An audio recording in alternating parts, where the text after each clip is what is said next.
Hello again, Michael Ware with Iowa Firearms Coalition. We're here with our Warrior Wednesday weekly podcast and recording. We have Jim It's Supica, yes? Supica. That's very close. Better than most people do. Okay, Supica. All right. What I'd like to do is have you introduce yourself. You're going to be better at this than I am. I need people to have an understanding of who you are so we can chase some rabbits today. So why don't you go ahead, Jim? Let us know. All right. I like old guns. I've been making a living at it for several decades. First as an antique guns dealer, and then supplemented that with doing some writing. Co-wrote Standard Catalog of Smith & Wesson with Rick Nahas. Did some other books, and got hired as director of the NRA Firearms Museums in 2008. Now, the NRA has three museums. The NRA National Firearms Museum is the original and the oldest one. It's at their National NRA headquarters in Fairfax, Virginia. And there's a very nice little museum that is expanding right now at the NRA Whittington Center, which is a wonderful shooting facility in New Mexico. It's literally tens of thousands of acres of hunting and shooting land. Plus, they've got a very nice museum there, the Frank Brownell Firearms Museum of the Southwest.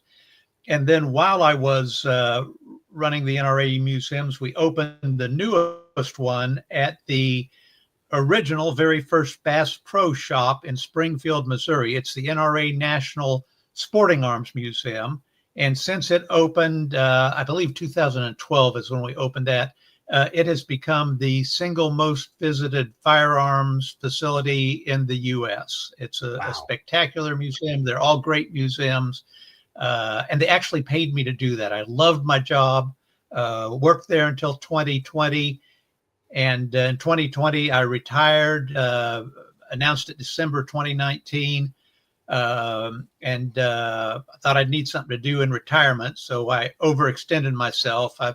I edited Standard Catalog of Firearms for about 4 years, which is the leading illustrated price guide for firearms. I guess now that Blue Book has stopped publication, it is the leading price guide book out there on firearms. I do consulting, appraisals. I tried to go back into doing some antique arms consignment sales, but I forgot how much work that was. So I let my FFL lapse and said I'm going to stick with the writing and appraising and consulting. Fantastic. That's a short list. So what led you down this road? I'm curious. Too many Westerns when I was a kid. John Wayne and all the TV series that were on television back there in the late 50s and 60s. And my mom called my toy box my weapons box because I had all toy guns, and that's what we did in the neighborhood from the time I was 4 until way too old. We'd play cowboys, we'd play soldiers, we'd play with guns, and probably shouldn't be surprised. The guns of the Old West are my personal favorites. They're what I started collecting when I started collecting. But that's how I got started in it. Well, there's something to be said about pieces of history that you're holding in your hand. I mean, I think I've told this story before. In fact, I should ask. You'd probably know. That just dawned on me. A dear friend of mine, one of my very best friends, granddad, was a career gunsmith, and he had a gentleman that kept walking in his shop with this really old gun, but it was a carbine configuration, rather than a really long gun like it would have been in the Teddy Roosevelt time, right? And he kept trying to hawk this gun all the time. And this gentleman, the gunsmith, thought to himself, well, this is something somebody's hacksawed off and done some stuff too that they shouldn't have, because these period correct would have been, very, very long barrels. And so he just kept telling him no. And the guy was kind of known for being kind of slick anyway. So eventually I think I got the sense that he bought it from him for a few bucks just so that he wouldn't come back and hassle him. And then he found, when he was cleaning up, he found some numbers on the stock that were Army or military or something. And he ended up writing a letter and finding out that this was, I think if I know the story correctly, that this was one of the original short weapons built for drawing out of scabbards for Teddy Roosevelt and the Rough Riders. And there were very few of these. There were very few of these original 19 or whatever that were originally commissioned that were known to exist, and he had one. That is so cool. Was it an 1895 Winchester? That sounds right. I'm not sure, but that sounds right. Okay. Yeah. Rough Riders were known for 1895 Winchesters per what Roosevelt wanted. And man, you've just hit smack on my very favorites. My favorite guns are those with historical attribution. You got to be very careful getting into those, but that's what I love. I love a gun that has a good story and a plausible story. And then of all those guns, those associated with Theodore Roosevelt are my all-time favorites. So you hit the home run there for me. Well, it was my understanding that he was afraid to keep it at his house after he figured out what its value could have been. Oh yeah. So I ended up talking to the bank and said, "Well, can I stick it in your vault until I make arrangements to do something else with it?" So they said yes. He took it in there, and I think it eventually went to auction. I don't know, but for some reason I get romantic about these things when I think about them. But I was thinking that NRA either bid on it or they won it. So is there something like that in one of the museums out there? We have and have had Roosevelt guns. There's a 95 Winchester that belonged, I believe, to Theodore Roosevelt Jr. In the museum. We've got a little FN auto pistol that was TR's nightstand gun. I've got a Roosevelt gun sitting next to me right now that was in the museum for a while that I had on loan to the museum. We had his Smith & Wesson new Model 3 on exhibit for quite a long time. Yep. So we've had quite a few Roosevelt guns, and still in the museums. The one in Springfield, Missouri, still has Roosevelt guns, and I believe the one in Fairfax does too. Fantastic. Okay. Well, his grandson is who it is this my good friend. I'll ask him to see if he remembers the rest of that story. Now I'm curious about it. But before you hold that thing up, I've got to warn you, I should have talked to you about this before. This will be, when it broadcasts, it will broadcast in live form, and they won't allow us to hold up any firearms anymore, or they immediately, it looks like this. Yes. Okay. Thank you. Cool? Yeah. Yes, that's right. So okay. if we were recording, if we right. record this and putting it out there to watch, later on, that would be fine. But the way that this sets up and publishes is it publishes live, so to speak. So we're not able to do that, or else they'll crush us. So it's their rule, not mine. But that we can record an episode if you got some really neat stuff that we can show people. I would really like to do that. So first of all, thank you for coming on. I'm really, really tickled. So give me an idea. How does one begin? Because I'm always afraid when I go to purchase some of the items that we're discussing that have nostalgia and provenance, and certainly value. Am I buying well, or am I buying poorly, or am I buying a fake, or is this a ripoff? Are the markings in the right place? I mean, how do you begin, and where would a collector begin? I'm curious. Or a would-be collector. There's a lot of things to look at there. Now, we're talking specifically about historical provenance, and that's way high up the ladder on collecting in terms of needing to do a lot of due diligence and have a lot of background and awareness on it. When you're getting in at we're starting collecting, If you're not chasing historical guns, there's a lot of things to look at. You got to be sure you're properly identifying the gun. What is the make? What is the model? What is the variation? You've got to be able to evaluate the condition of the gun, because that can easily cut the value in half or double the value of a collectible firearm based on what condition is. And you got to know if it's original condition or if the gun has been refurbished somehow, reworked, customized. Folks will spend a lot of money on customizing a gun. And if that's what you want, if you have a need for it, if you're a competitive shooter, or if you want it customized a particular way for your own personal use, absolutely do it. Enjoy your gun. But you very rarely will get your money back out of a customized gun unless the guy that's buying it wanted the exact same customization that you did. Collectors are usually looking for original finish and original condition. You get beyond that, the two areas that you get into that really can to go way out the window, and where the 6 and 7 figure guns pop up at auction. You're looking at one of two things, and oftentimes both of them. One of those is engraving, and again, a engraved gun by a famous master engraver is a very different thing than a commemorative that the manufacturer ran 10,000 of, and they all have the same machine carved decoration on them. They're neat if you like whatever is being commemorated. They're not a great investment, but original engraving by master engravers can result in the very, very high dollar value guns. And then the other is what we were talking about, and that's the provenance.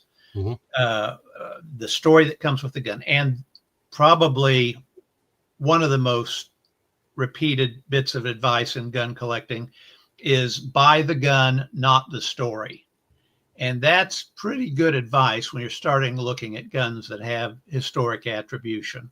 That said, the story can really, really increase the value of the gun if it is provable. And I developed a grading scale for provenance on firearms, just like grade school grades, A, B, C, D, and F. And when I look at a gun with provenance, I try to apply one of those to it. The A guns are the absolute best. The B guns are very, very good. C, they may or may not be. D, they've got a problem. And F, they're just not what they're represented to be. Yeah. An A gun, what you got to have, you got to identify the specific gun. So generally that has to be by serial number. Now that gets hard on the real antiques where they didn't put serial numbers on them, but it's got to absolutely identify the gun.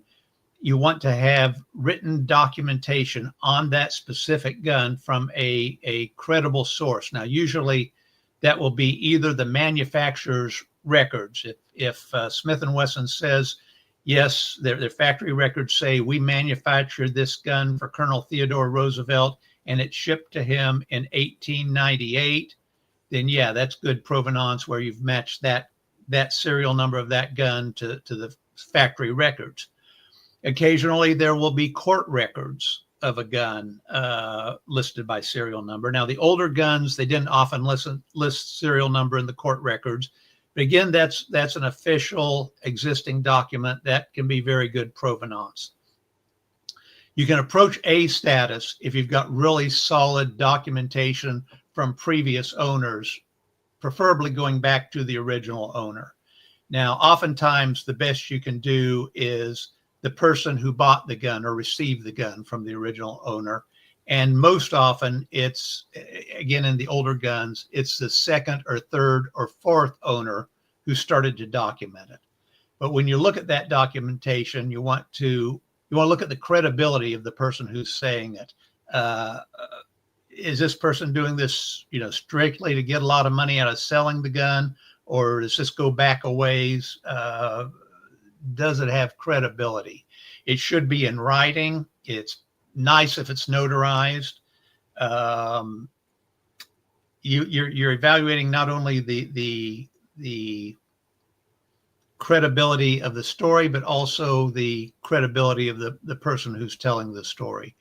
12-year-old Johnny is told that by granddad, Billy the Kid gave my granddad this gun, and the family all recognizes it as one of Grandpa's famous tall tales. But when Billy's 50 and he's going to sell it at a gun store, a gun show, he's going to write an affidavit that he got it from his granddad, who got it personally from Billy the Kid's grandson, or whatever the story is on it. Yeah. So you got to kind of look at that and evaluate that along with the provenance. So, well, what might people who wanted to begin collecting, what might they budget, and where might they go? Well, I've collected everything. I've collected the guns that nobody else loves, but I like them. Collect what you. Here's another trope that you'll hear from collectors, and one that I didn't follow and don't agree with. But the collectors will tell you to specialize, to pick a make and a model and maybe a variation that you want to specialize, and then dig deep into it and study them, learn everything you can about them, and then specialize in that. I wanted one of everything. I couldn't specialize. Eventually, I developed some fields that drew me into them, but I liked all guns. So my advice is get what you like, get what you can afford. Guns can be as a hobby, guns are a pretty good investment. As an investment, they make a pretty good hobby. A lot of things that people collect, they trend. They don't necessarily increase in value. Guns can hold their value if you buy them right, if you buy them smart when you buy them. Of course, new guns, they're like a car. When you drive it off the lot, your value drops. When you take them out of the gun shop, the value goes down on what you can sell them for the next month or a year from now. But 5 years from now, that value tends to, if you've taken good care of them, haven't beat them up too bad, that value tends to kind of slowly start increasing. Now, over the past few years, I've recently liquidated most of my collection. So I've got some firsthand experience. I've looked at what I paid for the guns, how many decades ago, and what I got out of them. And overall, averaging my collection, they did better than they would have if I put the monies in CDs, but not as good as if I'd bought the S&P 500 index in the stock market. Okay. So they did okay. Some guns I barely sold for what I paid for them 20 years ago. Some guns I lost money on.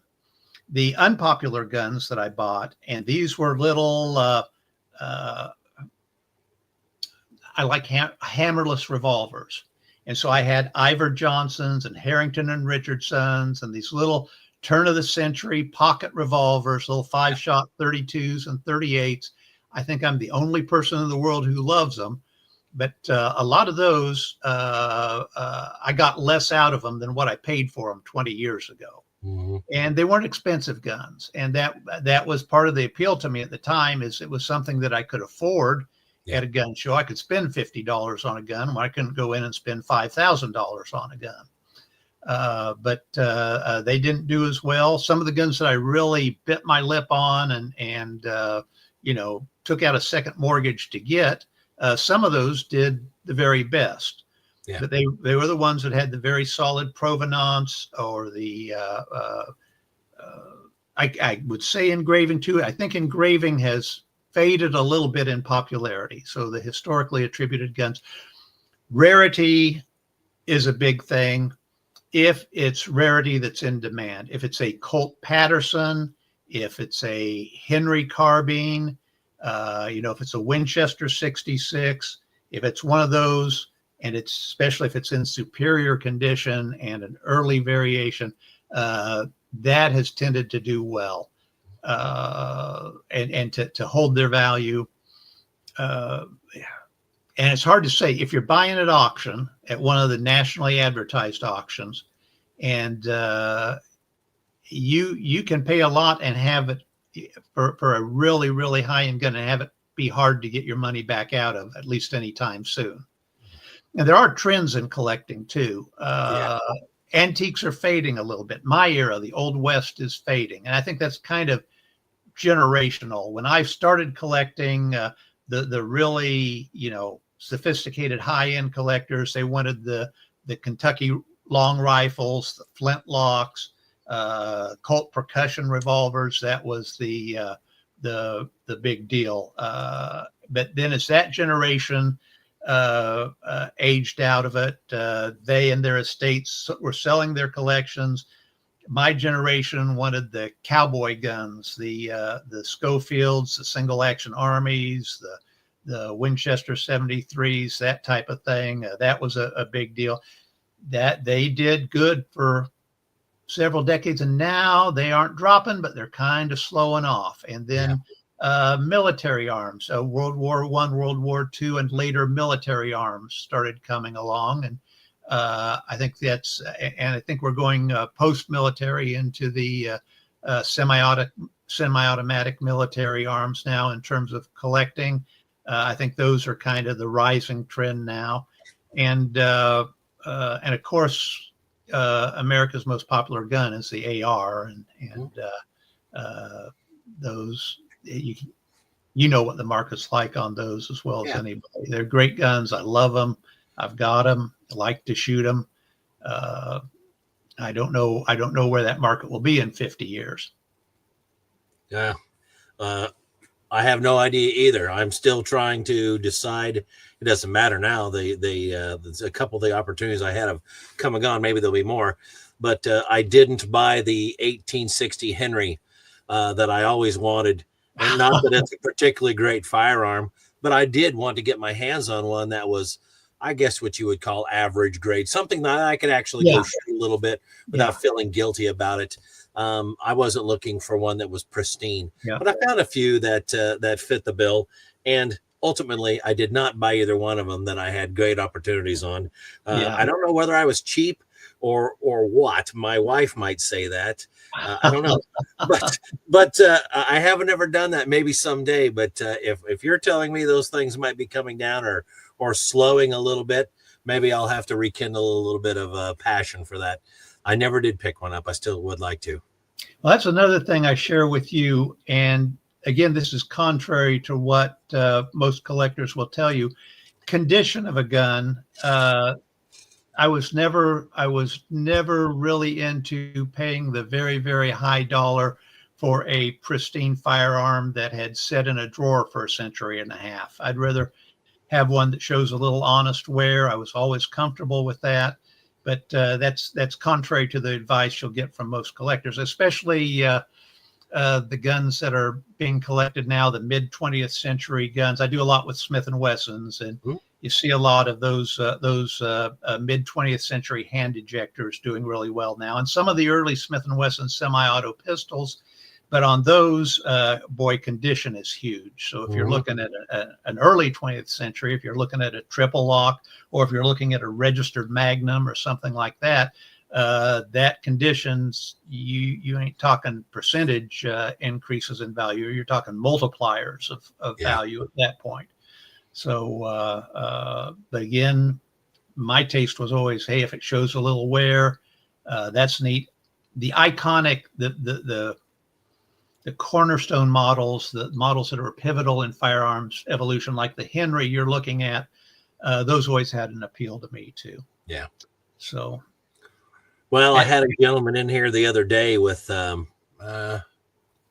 was a 39, not a 39A, but a 39. And I don't know. I didn't look it up, but I'm guessing that puts it at not quite 100 years old. It was pretty old, and it was a really, really nice weapon. I would say maybe on your scale, it was between probably close to a B, maybe a C plus, somewhere in there.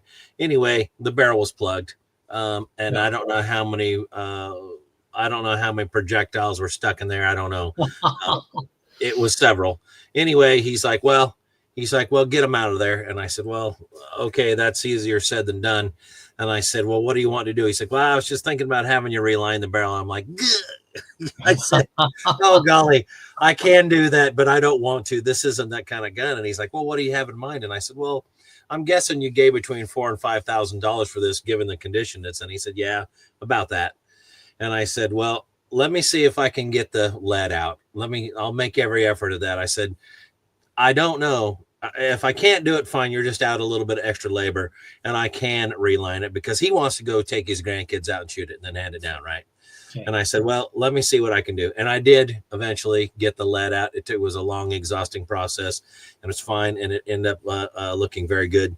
And I told him, I said, if anybody who's paying attention with a good bore scope will know immediately what I've done and how I did it. Yeah. And I said, so I won't be able to mask that, but I won't plummet the value of this firearm either. If I line the barrel, if I drill this thing out and put a barrel liner in it, I said, I'm telling you that its value in terms of what it'll bring in an auction, I said, it will plummet.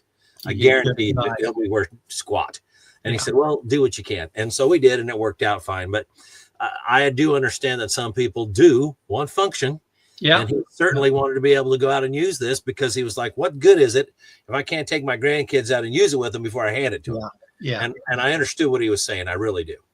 So, well, and other people want to restore the gun. And I'm not a fan of that. I don't like taking an old gun that's got honest wear and trying to restore it to factory as new. And that's trying to, with the quality of restorations that are being done, identifying a restoration gets harder and harder. And that is certainly a thing to be wary of if you're collecting the very, very high end older guns, is learning to try to differentiate a restoration from original finish.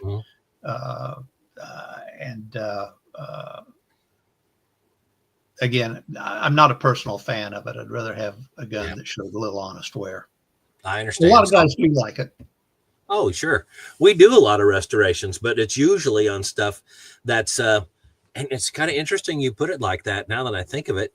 Most of the stuff that I have done in my personal shop, and then in some of the circles I run, have not been on really high dollar units.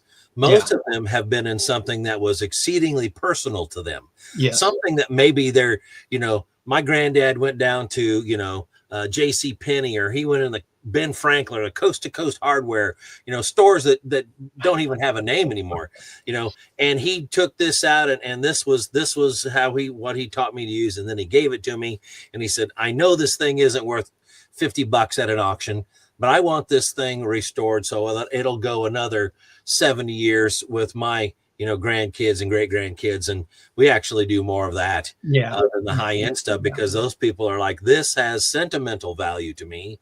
It's not going to go to the auction. And I want this thing rejuvenated so that it has another life. Okay, let's do it. So, well, I love to see a gun stay in the family. When I was peddling old guns, somebody would come in with the gun that their grandfather gave to their dad, gave to them, and I was always kind of sorry to buy it from them or to put it on the market from them, because I'd prefer it to stay in the family. But everybody's got different tastes on that. So how do I avoid a fake? How do I avoid getting ripped off? Because pretend that I'm a guy that doesn't know very much at all. What resources are available to me so that I can avoid some pitfalls? The best resource is going to be a tutor. A friend, join a collecting club. If you're specializing, join the club that specializes in what you collect. The Colt Collectors, Smith Collectors, Winchester Collectors, Ruger Collectors, and talk with people there and ask for tips, and find buddies at gun shows and ask them to help you look at guns. And with you being a gunsmith and doing restorations, you would have outstanding advice on how to look at a gun and tell is this original or has this been reworked. There are things you can look at. So some of the obvious things are there, for example, in Smith & Wessons, the screw ends coming through the frame should be rounded. If they're polished flat, somebody's refinished it. You look at the markings on the gun. Are they as sharp as they would be if the gun hadn't been polished and refinished? It's nice to be able to compare the bluing to an original and see if it looks the same. You want to look carefully at the polish of the gun, see if it looks like original polish, or were there pits in there that were too deep to polish out that are underneath the existing finish. If there are scratches, and you see this mostly on kind of mediocre older refinishes where somebody just had a rusty gun and by golly, they just wanted to get nickel on it so they could put it back in their pocket and it wouldn't be all rusty. But you see it. I know you've seen it, but you got little pits, little scratches that were too deep to polish out, and you look for those. There are things like if you're looking at Colt single action armies, there's a frame gauge that you can slide onto the frame in front of the trigger guard and see if it fits properly, or if a tiny little bit of metal has been lost in that tapered area to where the gauge slides down too far. You've got a refinish or restored single action army. So there are a lot of little tricks to it, but as you're learning to look at guns, there's hardly anything that's as helpful as trying to get some hands-on advice. A lot of folks at gun shows are willing to talk with you about it. Go to a collector who's got some guns on display that he's just showing. My favorite gun shows are those that are collector oriented, and a lot of times they will have display competitions.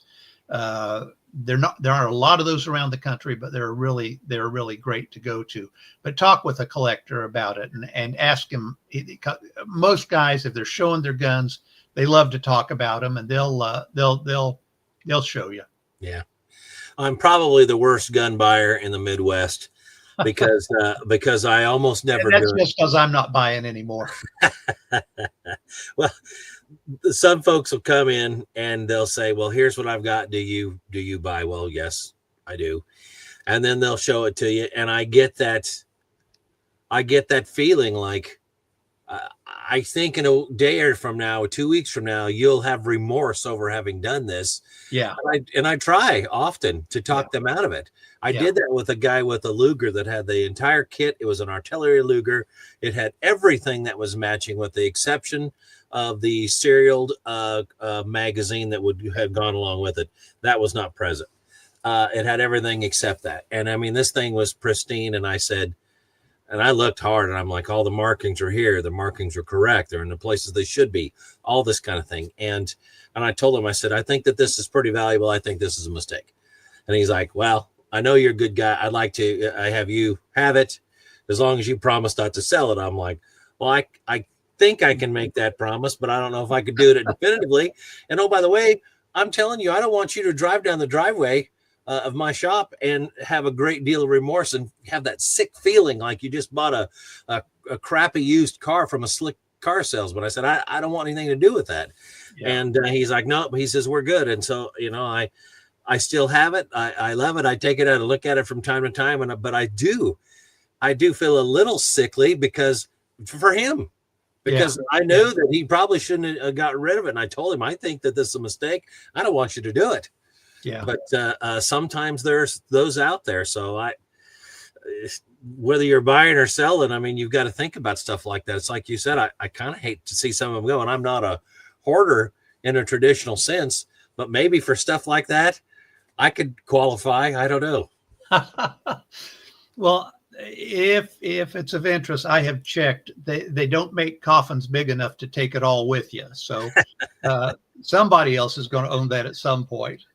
Yeah, you're right about that. Okay, so so it's good to have a buddy when you're trying to make some buys or whatever. So like you said, a tutor. I think that's smart. I suppose, like you said, reaching out and finding a collecting club or somebody that could have share their expertise would go a long way. I've got access to some of those guys, and I've been really thankful for it over the years. But I don't find myself as a collector in a traditional sense. I have to go do research for each individual thing because I'm not learned enough on a sect or a series of something in order to be an authority, if you know what I mean. Yeah. So that's good advice. I think that everybody should be paying close attention to that. So what's next for you? What do you have planned, Jim? I'm just enjoying stuff. I'm still writing. I'm helping the NRA design their expanded museum down at the Whittington Center in New Mexico, and that is huge fun. Yeah. I'm doing, like I said, I'm doing consulting, appraisals. We just got done doing the 5th edition of our standard catalog of Smith & Wesson books, which is a lot of work, but also very rewarding. A lot of people contribute to that book, so it's very, very much a joint effort. But I enjoy all of that. I'm getting out and shooting more now that I have liquidated the bulk of my collection. I'm actually getting out and enjoying them and not fussing with them and worrying about them and trying to keep them waxed and stored. So well, that's a little bit of a relief. That's a great segue. I'd like to ask you about that. Are there really good methods of short and long-term storage that pros like you would know that we should and we don't? I'm curious about that.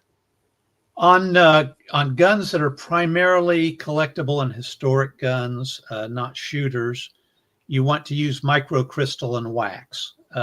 It's sold as curator's choice. I think a Renaissance wax is also another brand. So, but it's that will last longer.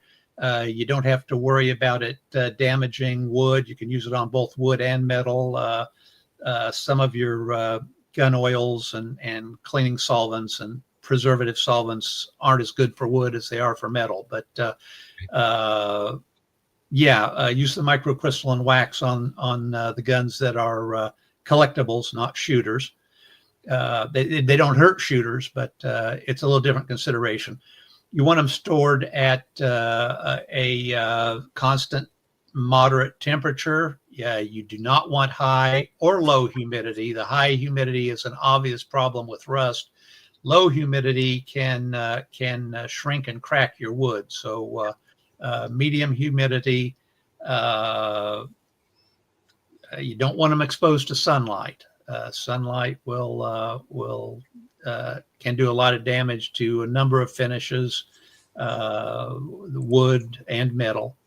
So yeah, those would be the considerations for collectible arms. Okay, so when you said humidity, what temperature, or excuse me, what percentage are we talking about? Because if you told me to store cigars, I'd be thinking around 70%. So what are you talking about for guns?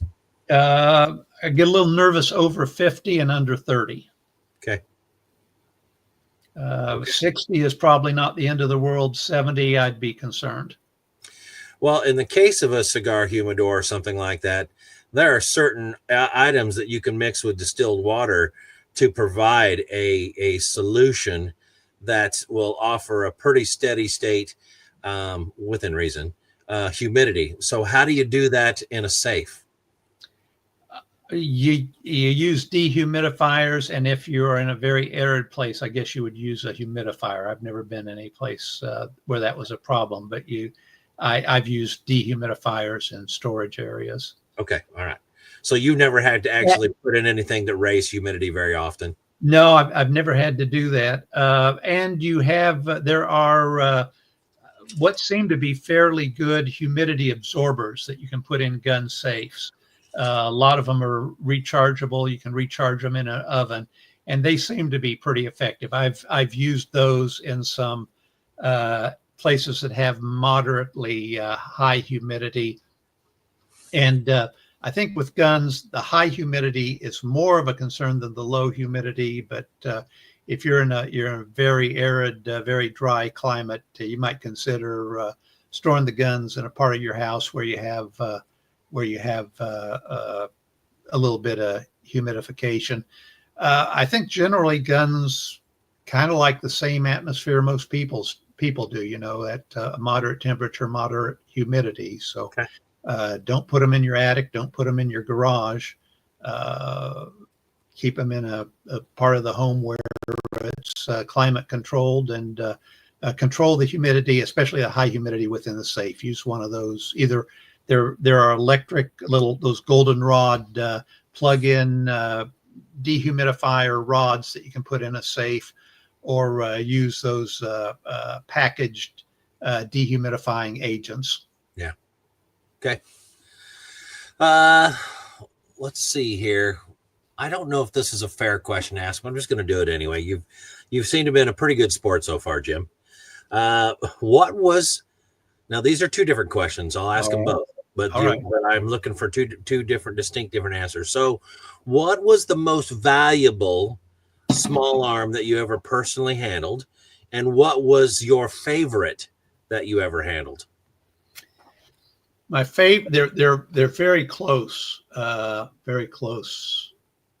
to the same. And my favorite was Theodore Roosevelt's Smith & Wesson new model number 3 revolver. Most of those were made in 44 Russian with fixed sights. This one was made for him by the Smith & Wesson factory in the 38 U.S. service cartridge, which he ordered because he ordered it when he was heading off. He resigned as Undersecretary of the Navy and was heading off to Cuba to fight in the Spanish-American War. And he wanted a revolver that would take the U.S. service issue ammunition at that time, which was the 38 U.S. service cartridge predecessor of the Smith & Wesson Special. And it had a moderate engraving on it, and it had a version of fixed combat sights on it. So it was totally customized. It's my favorite model of handgun, and he is my favorite historical figure, so you can't get any better than that.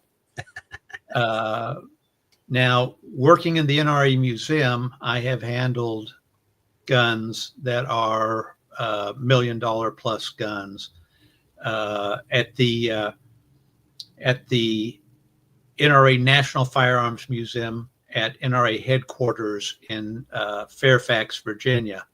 While I was there, we received the largest donation of any type that the NRA had ever received. It was from the Robert Peterson estate, his gun collection. Robert Peterson is the guy who first published Car and Driver, but then eventually Guns and Ammo, which was kind of the flagship for half a dozen or more newsstand gun magazines that, you know, in the 60s through the 90s into the 2000s, they were the firearm publications. And he had the most spectacular collection I have ever seen. And we put the premier pieces of that into the entry. We built a new gallery. The estate funded the construction of the new gallery, and so when you walk into the museum, but it has it's Steve Fiested, who edited Blue Book of Gun Values, one of the most knowledgeable guys and the nicest guy, and he has passed, which is a shame. But he came and visited it, and he's been around the world looking at guns, and he said it was the single finest room of guns he'd ever seen. Wow. And I have to agree with it. I've never seen and am not aware of any room of guns better of it. Peterson loved the engraving, so a lot of it is the very, very, very high-end engraved guns. And we get into those, you're dealing with a lot of the high-end British and Italian and Spanish double guns, the shotguns and the double rifles and things like that. But probably some of those would have to be among the most valuable. Of those, I can't tell you which one would be the most valuable. There'd be 20 candidates for it in that room of several hundred guns. Were you paranoid when you handled these things? I mean, did you kind of shuffle step along so you didn't trip, or how did that work? I wore gloves.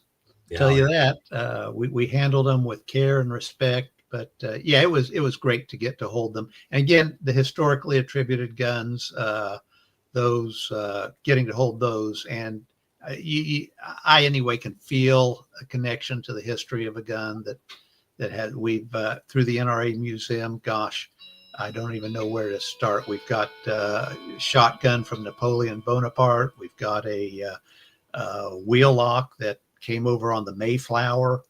Wow. We've had Eisenhower's guns, Herman Goering, a shotgun that the Spanish leader of Spain at the time, I think it was Spain, gave to Herman Goering, as a present. And it was captured in World War II and given to Eisenhower, and then was given to, one of the great American generals. I can't remember which one, but the hands that shotgun has been through are just remarkable. I've handled guns attributed to Jesse James, Wild Bill Hickok, just any. Again, the historical guns are they're the ones that I have the feel for. Yeah. They may not. Well, they bring the very high dollars too if you have the absolutely solid provenance on them. So my daughter's going to see the museum before me. We had made jokes about that, but she was accepted into the YES program, so she's leaving to head out there to visit in a month. So she's going to walk through and see all these things. Knowing her, she'll probably take a few selfies of herself in front of some things and brag a little bit, but that'll be good. I'm really glad for her, and then I'm looking forward to get out there and seeing it myself. So, well, you need to make a run down to Springfield, Missouri, and see that NRA museum too at the Bass Pro there. It's been a number of years since I've been down there, but you're right. It's not that far from Iowa. I mean, a few hours. Yeah. Do it on the way to the Tulsa show. I have been to the Tulsa show, and it's, well, I will tell anybody who hasn't been there, bring comfortable walking shoes. Okay. Yeah. And the other thing I would tell you, maybe I'm curious as your response to this, but I've been telling people, if you find the deal you want on something when you're at the Tulsa show, you should buy it. Because if you leave and come back 2 hours later after you've been kicking it around at the food court, or you popped out for a refreshment or find some place to sit, and you come back, it's likely to be gone. I think I've done the Tulsa show for 40 years now. And my experience was always that if I passed on it and came back for it, it would be gone. Mm-hmm. And if I bought it, I'd find out what was wrong with it when I got it back to my table. So, well, but there's a wonderful range of guns there. If you can't find something you like at Tulsa, you're too picky. It's got tables and tables and tables and miles of ARs and Glocks and all that, but it's got the antique guns too, and it's not overwhelmed with the beef jerky and flea market stuff. There's a little bit of that, but just enough to keep my wife interested. Wow. So who doesn't like beef jerky? Come on. Yeah. So yeah. All right. Well, I appreciate this. Thank you for visiting with us. Is there any particular story that you're willing to share? You and I both like the history. I'm certain that people listening will enjoy the history. Is there a particular story that stands out that maybe you'd like to share that maybe they wouldn't know about or I would have never heard of ordinarily? Yes, there is. And I will think of it just as soon as we sign off. I'm just sure. All right. Well, we've been having so many guests over the last few months that have so many fantastic things to share that I think we're to the point where we're going to ask some people to come back.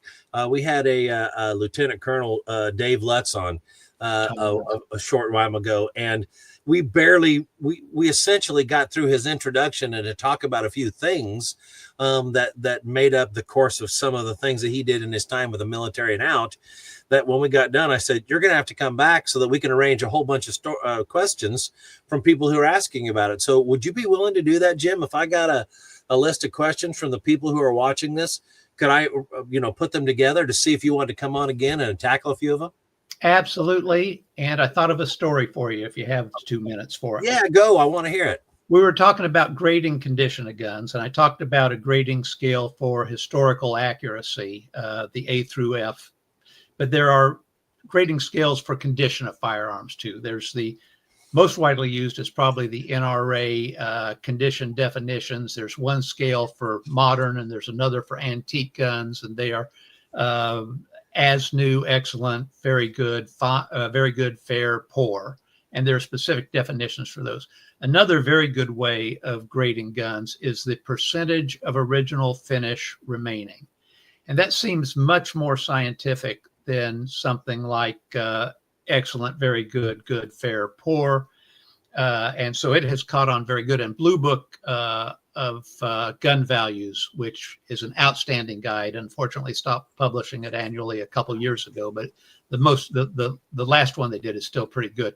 It uses that. It grades guns, gives values for 98%, 95%, 90%, 80%, on down to 50%.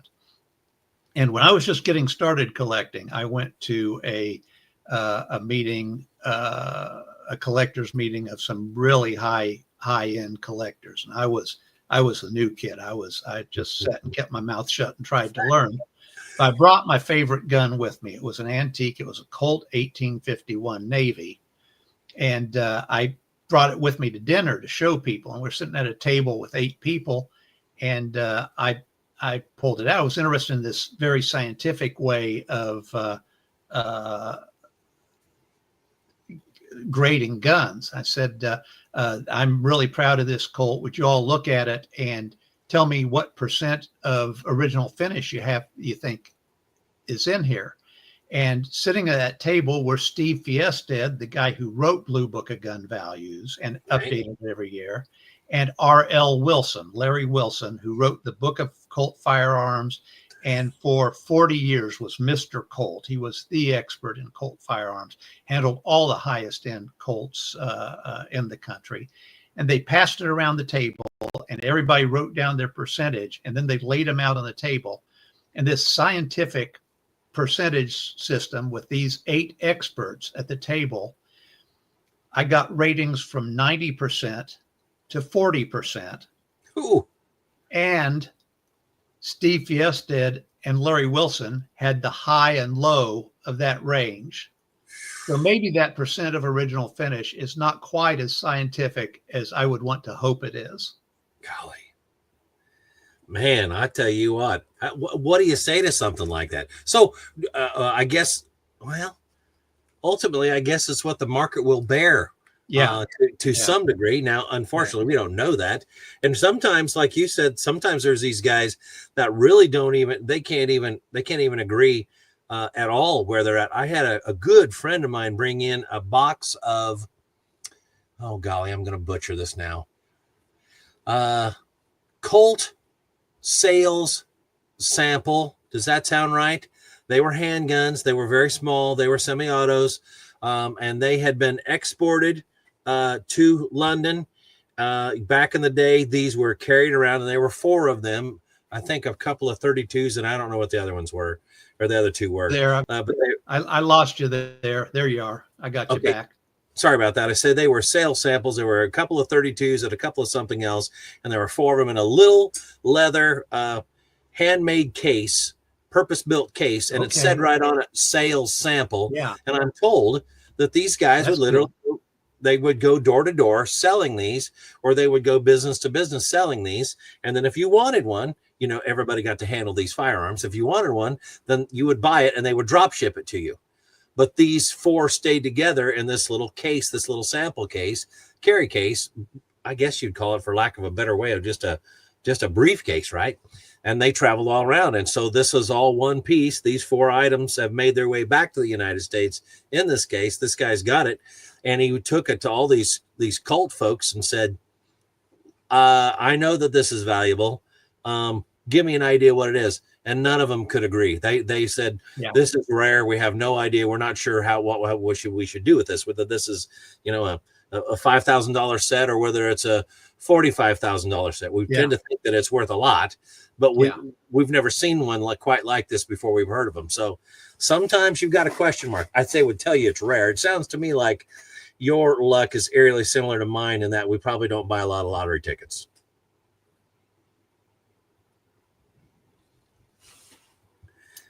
Lost you again there. Oh, I say it sounds like your luck is similar to mine in that we don't buy a lot of lottery tickets. Very true. Very true. Well, okay, we'll get this produced. We'll put it out there so that everybody can hear and listen. Jim, thank you so much for coming on. We really enjoyed it. I think that people will like listening to a little bit about what they may not know a lot about, or it might refresh their memories. And sometimes it gives us a bit of a breath of renewed air or interest about walking down that old road, thinking about the things that our granddaddy sat us down and showed us. I mean, that stuff is a lot of fun, and we should think about that stuff and breathe it in. I mean, that's history, regardless of whether those weapons had tremendous market value or they have tremendous sentimental value. So I would tell anybody, don't lose track of that kind of thing. Keep a hold of that stuff and keep that history in your family alive. Well, thank you for having me. I've really enjoyed it. Let's do it again. Fair enough. Thank you, everyone. Join IFC, join NRA. Keep the traditions going. Thank you.